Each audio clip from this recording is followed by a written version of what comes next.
तर पहा आपला प्रश्न पहिला आहे, खालीलपैकी कोणाचा भारताच्या घटना समितीमध्ये समावेश नव्हता? पहा मित्रांनो, प्रश्नाचं उत्तर येत असेल 3 ते 5 सेकंदात कमेंट करून उत्तर देत राहायचं आहे, म्हणजे आपलं रिव्हिजन या व्हिडिओमध्ये देखील होणार आहे. तर पहा खालीलपैकी असं कोण आहे की त्यांचा भारताची जी घटना समिती होती त्यामध्ये समावेश नव्हता? आणि या प्रश्नाचं उत्तर होईल पहा पर्याय क्रमांक 3, तर मोहम्मद अली जिन्ना हे जे आहेत पहा, हे भारताच्या घटना समितीमध्ये येत नव्हते. यामध्ये डॉक्टर राजेंद्र प्रसाद, सर्वपल्ली राधाकृष्णन आणि मौलाना आझाद हे जे आहेत भारताच्या घटना समितीमध्ये होते आणि मोहम्मद अली जिन्ना हे नव्हते. पर्याय 3 आपलं उत्तर होईल. प्रश्न क्रमांक 2 आहे, जेव्हा एखाद्या राज्यातील घटनात्मक यंत्रणा कोसळते तेव्हा राष्ट्रपती कोणत्या कलमाखाली आणीबाणी जाहीर करता येते? पहा प्रश्न सर्वात महत्वाचा आहे. तर असं राज्यातील कोणती घटनात्मक अशी यंत्रणा असते पहा, ती जर पूर्णपणे कोलमाडली गेली तर त्यावेळी राष्ट्रपती जे आहेत तर हे कोणत्या कलमा अंतर्गत त्या ठिकाणी आणीबाणी जाहीर करू शकतात? आणि या प्रश्नाचं उत्तर असणार आहे पर्याय क्रमांक 2, तर कलम 356. पहा कलम 356 महत्वाचा आहे की राष्ट्रपती यांच्याद्वारे त्या ठिकाणी किंवा एक जर राज्य असेल तर त्या राज्यामध्ये ते आणीबाणी जाहीर करू शकतात. लक्षात ठेवा कलम 356. ऑप्शन क्रमांक 2 आपलं उत्तर होईल. प्रश्न क्रमांक 3 आहे, ध्वनीचा अभ्यास याचे शास्त्रीय नाव काय आहे? पहा या ठिकाणी आपल्याला शास्त्रीय नाव विचारलेलं आहे. कशाचं? ध्वनीचा अभ्यास. म्हणजे लक्षात ठेवा जे साऊंड असतो, साऊंडची स्टडी, त्याला आपण नॉइज देखील म्हणू शकतो. तर ध्वनी म्हणजे काय आहे? तर साऊंड. तर त्याचा अभ्यास करतात ते जे शास्त्र आहे त्याला काय म्हटलं जातं? आणि याचं उत्तर असेल पर्याय क्रमांक 3, तर अक्वास्टिक्स असं म्हटलं जातं पहा ध्वनीच्या अभ्यासाला. पर्याय 3 आपलं योग्य आन्सर असेल. प्रश्न 4 आहे, लेप्चा आणि भूतिया ही भाषा प्रमुख खालीलपैकी कोणत्या ठिकाणी बोलली जाते? मित्रांनो या ठिकाणी आपल्याला 2 भाषाचा उल्लेख केलेला आहे पहा. सर्वात पहिली भाषा जी आहे ती आहे लेप्चा या नावाची आणि दुसरी जी भाषा आहे ती आहे पहा भूतिया या नावाची. तर ह्या ज्या 2 भाषा आहेत त्या प्रामुख्याने कोणत्या ठिकाणी जास्त प्रमाणात बोलल्या जातात? या प्रश्नाचं उत्तर असेल पर्याय क्रमांक 4, तर सिक्कीम हे जे राज्य आहे. पहा मित्रांनो महत्वाचा प्रश्न आहे, जे सिक्कीम स्टेट आहे तर या ठिकाणी लेप्चा आणि भूतिया ह्या ज्या 2 भाषा आहेत ह्या जास्त प्रमाणात बोलल्या जातात.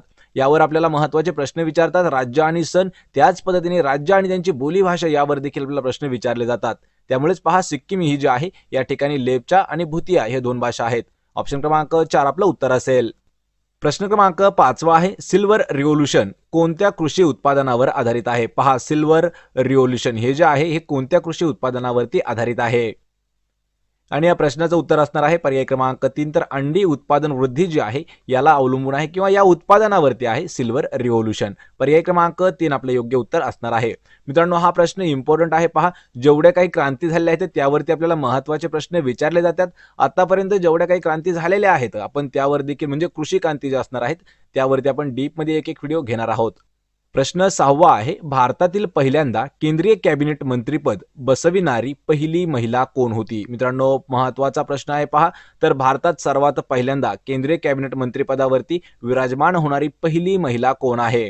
हा जो प्रश्न आहे आपल्याला पहा भारतातील किंवा देशातील पहिली महिला यावर प्रश्न हा विचारला जाऊ शकतो. या ठिकाणी आपल्याला पहा फक्त भारतातील म्हणजे देशातील पहिली महिला असा उल्लेख आलेला आहे. तर या प्रश्नाचं उत्तर असणार आहे पहा पर्याय क्रमांक 2, तर राजकुमारी अमृता कौर हे ज्या आहेत ह्या देशातील अशा पहिल्या महिला आहेत की सर्वात पहिल्यांदा त्या केंद्रीय कॅबिनेट मंत्रीपद मध्ये होत्या. पर्याय 2 आपलं योग्य उत्तर होईल. प्रश्न क्रमांक 7 आहे, गडचिरोली जिल्ह्यातील मार्कडा देवस्थान कोणत्या नदीच्या काठावर आहे? आतापर्यंत गडचिरोली जिल्ह्यासाठी विचारण्यात आलेला सर्वात महत्वाचा प्रश्न आहे पहा मार्कडा हे जे देवस्थान आहे तर हे कोणत्या नदीच्या काठावरती वसलेलं आहे? आणि या प्रश्नाचं उत्तर असेल पर्याय क्रमांक 3, तर वैनगंगा नदीच्या काठावरती आहे पहा मार्कडा देवस्थान. आणि लक्षात घ्यायचं मित्रांनो की या ठिकाणी आपल्याला प्रश्न हे नेहमी विचारले जातात, कोणतं शहर कोणत्या नदीच्या काठी आहे हे एक झालं. यावर अजून कोणतं देवस्थान किंवा तीर्थक्षेत्र असेल ते कोणत्या नदीच्या काठी आहे हे देखील आपल्याला परीक्षेमध्ये नेहमी विचारलं जातं. त्यावर देखील आपण डीपमध्ये एक व्हिडिओ लवकरच घेणार आहोत. प्रश्न क्रमांक 8 आहे, खालीलपैकी स्वराज्य पक्षाचे संस्थापक कोण होते? पहा स्वराज्य पक्ष याचे जे संस्थापक आहेत ते कोण होते? आणि या प्रश्नाचं उत्तर असणार आहे पर्याय क्रमांक 1, तर चित्तरंजन दास हे जे आहेत स्वराज्य पक्षाचे संस्थापक होते. ऑप्शन क्रमांक 1 आपलं उत्तर होईल. प्रश्न क्रमांक 9 आहे, बनारस हिंदू विद्यापीठाची स्थापना कोणाच्या पुढाकाराने झाली होती? पहा या ठिकाणी आपल्याला महत्वाचा प्रश्न विचारला आहे की बनारस हिंदू विद्यापीठ जे आहे याची जी स्थापना आहे ती कोणाच्या पुढाकाराने झाली होती? आणि या प्रश्नाचं उत्तर होईल पहा पर्याय क्रमांक 4, तर पंडित मदन मोहन मालवीय यांच्या पुढाकाराने झालेली आहे बनारस हिंदू विद्यापीठाची स्थापना. ऑप्शन क्रमांक 4 आपलं योग्य उत्तर असणार आहे. मित्रांनो, हा जो प्रश्न आहे हा आपल्याला पहा पोलीस भरतीमध्ये विचारण्यात आला होता आणि हाच प्रश्न आपल्याला जिल्हा परिषद भरती सुद्धा विचारण्यात आलेला होता. त्यामुळे हा प्रश्न इम्पॉर्टंट आहे आणि असेच आपल्याला जर इम्पॉर्टंट प्रश्न मिळवायचे असतील तर प्रत्येक व्हिडिओची PDF लिंक मी तुम्हाला डिस्क्रिप्शनमध्ये देत आहे. प्रश्न क्रमांक 10 आहे, भारतामध्ये गहू पिकाची जनुकीय पिढी म्हणजेच पहा जीन बँक ऑफ व्हीट तर ही कोणत्या शहरामध्ये स्थापन करण्यात आलेली आहे? मित्रांनो, प्रश्न हा महत्त्वाचा आहे. तर गहू पिकाची जी जनुकीय पिढी आहे ती कोणत्या शहरामध्ये स्थापन केली गेली? आणि या प्रश्नाचं उत्तर असणार आहे पर्याय क्रमांक 3, तर कर्नाल हे जे शहर आहे. मित्रांनो, हा प्रश्न सर्वात महत्त्वाचा आहे पहा. तर कर्नाल या शहरामध्ये भारतमध्ये आपल्या म्हणजे कर्नाल या शहरामध्ये गहू पिकाची जी जनुकीय पिढी आहे ही स्थापन करण्यात आलेली आहे, म्हणजेच gene bank of wheat. Option क्रमांक 3 आपलं उत्तर होईल. प्रश्न क्रमांक 11 आहे, खालीलपैकी कोणत्या शहरामध्ये उच्च न्यायालयाचं खंडपीठ नाही? पहा, प्रश्न महत्त्वाचा आहे. तर खालीलपैकी असं कोणतं शहर आहे की त्या शहरामध्ये उच्च न्यायालय जे आहे त्याचं खंडपीठ येत नाही? मित्रांनो, आतापर्यंत हा प्रश्न आपल्याला 100 पेक्षा जास्त वेळा विचारण्यात आलेला आहे आणि सर्वात इम्पॉर्टंट असणारा हा प्रश्न आहे. तर लक्षात ठेवा, कोणतं असं शहर आहे की त्या ठिकाणी उच्च न्यायालयाचं खंडपीठ येत नाही? लक्षात ठेवा, ऑप्शन क्रमांक 4 मुंबई. लक्षात ठेवा, नवी मुंबई या ठिकाणी खंडपीठ येत नाही. यामध्ये औरंगाबाद आहे, नागपूर आहे आणि पणजी आहे. लक्षात ठेवा, पणजी ही जी आहे ही गोवा या राज्याची राजधानी आहे, तरीही त्या ठिकाणी उच्च न्यायालयाचं खंडपीठ आहे. औरंगाबाद, नागपूर, पणजीमध्ये आहे, नवी मुंबई या ठिकाणी येत नाही. ऑप्शन क्रमांक 4 आपलं उत्तर आहे. मित्रांनो, हा प्रश्न सर्वात एक सोपी ट्रिक आहे. आपल्याला फक्त कोणत्या ठिकाणी आहे एवढं पाहायचं आहे. तर कोणत्या ठिकाणी आहे? औरंगाबाद, नागपूर आणि पणजी. आणि जे चौथं ऑप्शन असणार आहे ते चुकीचं ऑप्शन असणार आहे. लक्षात ठेवा, म्हणजेच उत्तर आपलं तेच असणार आहे. ऑप्शन 4 योग्य उत्तर होईल. प्रश्न क्रमांक 12 आहे, जयकर समिती जी आहे म्हणजे जयकर कमिटी ही कोणत्या विषयाशी संबंधित होती? पहा, जयकर कमिटी कोणत्या विषयाशी निगडित आहे? आणि या प्रश्नाचं उत्तर होईल पर्याय क्रमांक 3, तर रोड विकासाशी संबंधित आहे जयकर समिती. ऑप्शन क्रमांक 3 आपलं योग्य उत्तर होईल. प्रश्न क्रमांक 13 आहे, आंतरराष्ट्रीय ड्रायव्हिंग लायसन्स किंवा परमिट बाबत उचित पर्याय निवडायचा आहे. पहा, आंतरराष्ट्रीय ड्रायव्हिंग लायसन्स जो ड्रायव्हिंगचा परवाना आहे कोणता पण विचारलाय की आपल्याला दुसऱ्या देशातील म्हणजेच आंतरराष्ट्रीय किंवा त्याच्याशी परमिशन आहे त्या बाबतीत योग्य पर्याय कोणता आपला असणार आहे? आणि या प्रश्नाचं उत्तर आहे पहा पर्याय क्रमांक 2, हे तात्पुरते असते. लक्षात ठेवायचं, यामध्ये जे आंतरराष्ट्रीय ड्रायव्हिंग लायसन्स आहे हे आपल्याला टेम्पररी मिळत असतं. लक्षात ठेवा, ते कायमस्वरूपी असतं, हे देखील चूक आहे. या ठिकाणी काय अजून ते फक्त युरोपियन देशामध्ये भेटतं, हे देखील चूक आहे. त्यावर वयाची मर्यादा नाही, हे देखील चूक आहे. फक्त ते जे आहे हे टेम्पररी असतं. लक्षात ठेवा, म्हणजेच पर्याय 2 आपलं योग्य उत्तर होईल. प्रश्न क्रमांक 14 आहे, बेडूक या शब्दाला समानार्थाचा शब्द कोणता नाही असा विचारला आहे. पहा, म्हणजे बेडकाचा समानार्थी शब्द कोणता नसणार आहे? मित्रांनो, हा प्रश्न आपण कमेंट करून उत्तर देऊ शकता. तर या प्रश्नाचं उत्तर होईल पहा पर्याय क्रमांक 4, तर मरकट हे जे आहे, पहा मरकट हे जे आहे हे माकड या शब्दाला किंवा माकडाला समानार्थी शब्द आहे मरकट. यामध्ये भेक, दरदूर आणि मंडूक हे जे आहेत पहा हे तीनही शब्द बेडूक या शब्दाला समानार्थाचे शब्द आहेत आणि मरकट जे आहे हे माकडासाठी वापरलं जातं. ऑप्शन 4 आपलं उत्तर होईल. प्रश्न क्रमांक 15 आहे, एक शब्द सांगायचा आहे. या ठिकाणी पहा, देवापुढे सतत तेवत असणारा दिवा त्याला काय म्हटलं जातं? आणि या प्रश्नाचं उत्तर होईल पर्याय क्रमांक 3, त्याला नंदादीप असं म्हटलं जातं. पहा, नंदादीप म्हणजे काय, तर देवापुढे सतत तेवत असणारा एक दिवा, तो असतो नंदादीप. ऑप्शन क्रमांक 3 आपलं उत्तर होईल. प्रश्न क्रमांक 16 आहे, योग्य पर्याय निवडायचा आहे. या ठिकाणी पहा, ज्याच्या हाती ससा तोच पारधी. लक्षात ठेवा, या ठिकाणी आपल्याला ऑप्शन दिले आहेत त्यापैकी आपलं योग्य उत्तर ओळखायचं आहे. म्हणजे एक प्रकारे या ठिकाणी आपल्याला एक म्हण दिली आहे, ज्याच्या हाती ससा तो पारधी. तर आपल्याला त्या म्हणीचा योग्य अर्थ सांगायचा आहे. आणि या प्रश्नाचं उत्तर होईल पर्याय क्रमांक 4, तर ज्याला यश आले तोच कर्तबगार. म्हणजेच पहा, ज्याच्या हाती ससा तो पारधी. ऑप्शन 4 आपलं उत्तर होईल. प्रश्न क्रमांक 17 आहे, इंडियन रोड्स काँग्रेस याची स्थापना कोणत्या वर्षी झालेली आहे? इंडियन रोड काँग्रेसची स्थापना कधी झाली? आणि या प्रश्नाचं उत्तर होईल पर्याय क्रमांक 1, तर डिसेंबर 1934 या वर्षी पहा IRC म्हणजे इंडियन रोड काँग्रेसची स्थापना करण्यात आलेली आहे. ऑप्शन क्रमांक 1 आपलं उत्तर होईल. प्रश्न क्रमांक 18 आहे, सेंट्रल रोड रिसर्च इन्स्टिट्यूट याचे मुख्यालय कोणत्या ठिकाणी स्थित आहे? पहा, मुख्यालयावर आपल्याला महत्त्वाचे प्रश्न विचारले जातात. त्यामध्ये काही महत्त्वाचे ठिकाण आहेत, त्यावर आपण एक छोटासा व्हिडिओ घेणार आहोत. यापूर्वी हा प्रश्न काय आहे, तर सेंट्रल रोड रिसर्च इन्स्टिट्यूट याचे मुख्यालय कोठे आहे?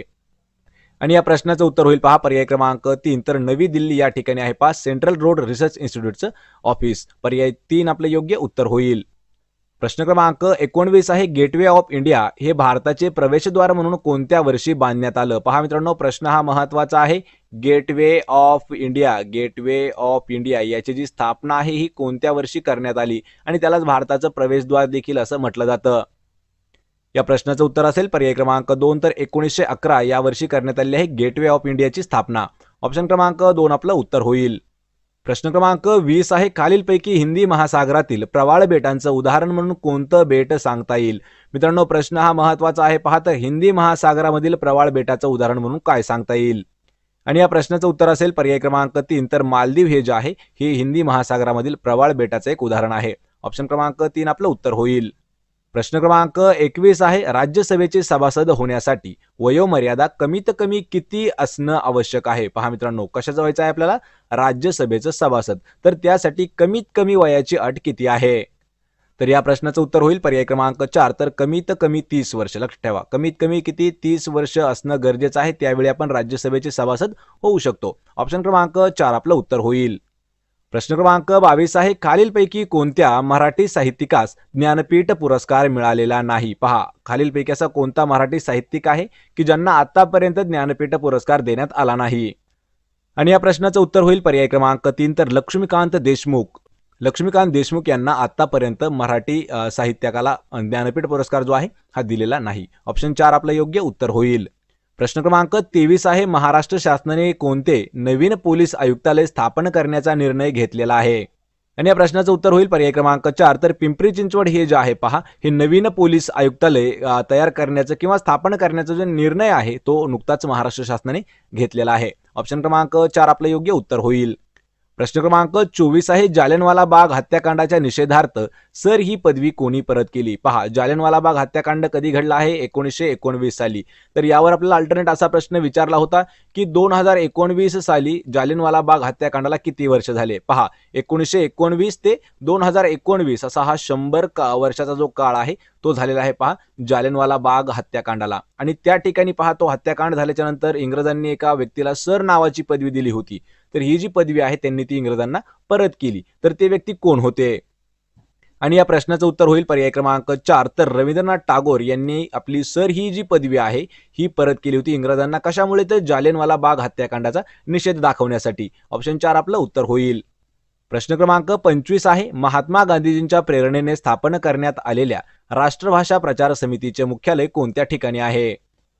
आणि या प्रश्नाचं उत्तर होईल पर्याय क्रमांक 3 तर वर्धा. लक्षात ठेवा मित्रांनो प्रश्न हा महत्वाचा आहे. तर वर्धा या ठिकाणी आहे पहा महात्मा गांधीजी यांच्या प्रेरणेने स्थापन करण्यात आलेलं राष्ट्रभाषा प्रचार समितीचं हेडक्वार्टर. ऑप्शन क्रमांक 3 आपलं उत्तर होईल वर्धा.